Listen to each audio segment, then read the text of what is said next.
తాకట్లో ఉన్న మీ బంగారాన్ని విడిపించి ఆ రోజు ఆన్లైన్ రేటుకి కొంటాం. Sharma gold company. YS Bharathi క్యారెక్టర్ను కించపరిచేలా అడ్డమైన వాకుడు బాగిన టీడీపీకి చెందిన చేబ్రోలు కిరణ్ ని పోలీసులు అరెస్టు చేశారు. ప్రభుత్వం ఆదేశాలతో గుంటూరు జిల్లా మంగళగిరి పోలీసులు అదుపులోకి తీసుకున్నారు. బలవంతంగా జీప్ ఎక్కించి స్టేషన్ కు తరలించడం జరిగింది. అయితే గుంటూరు జిల్లాకు చెందిన చేబ్రోలు కిరణ్ కుమార్ ఐటీడీపీ కార్యకర్తగా చెప్పుకుంటూ చాలా రోజులుగా పలు యూట్యూబ్ ఛానల్స్ కు ఇంటర్వ్యూలు ఇస్తున్నాడు. 2 రోజుల క్రితం కూడా ఓ ఛానల్ కి ఇచ్చిన ఇంటర్వ్యూలో రెచ్చిపోయాడు. మాజీ ముఖ్యమంత్రి వైఎస్ఆర్సీపీ అధినేత వైఎస్ జగన్మోహన్ రెడ్డి భార్య పిల్లలపై అనుచిత వ్యాఖ్యలు చేశాడు.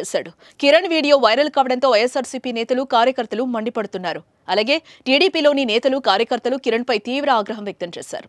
ఆయన్ను పార్టీ నుంచి సస్పెండ్ చేసి కేసు నమోదు చేసి అరెస్టు చేయాలని డిమాండ్ చేస్తున్నారు.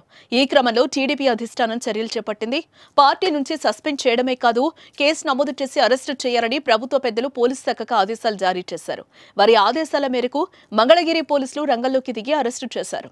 చంద్రబాబు ఆదేశాలతో కిరణ్ పై కఠిన చర్యలకు సిద్ధమవుతున్నట్లుగా తెలుస్తోంది. తన భవిష్యత్తును ముందే గ్రహించిన కిరణ్ సోషల్ మీడియాలో తను చేసిన కామెంట్స్ పై విమర్శలు తీవ్ర రూపంలో దాల్చిన నేపథ్యంలో టీడీపీ చర్యలు చేపట్టిన క్రమంలో తప్పు చేశానని, ఇంకెప్పుడు అడ్డమైన వాగుడు వాగనని దయచేసి క్షమించాలని వేడుకున్నాడు. కానీ ఆయనపై టీడీపీ కనికరం చూపకపోవడంతో అరెస్టు తప్పలేదు.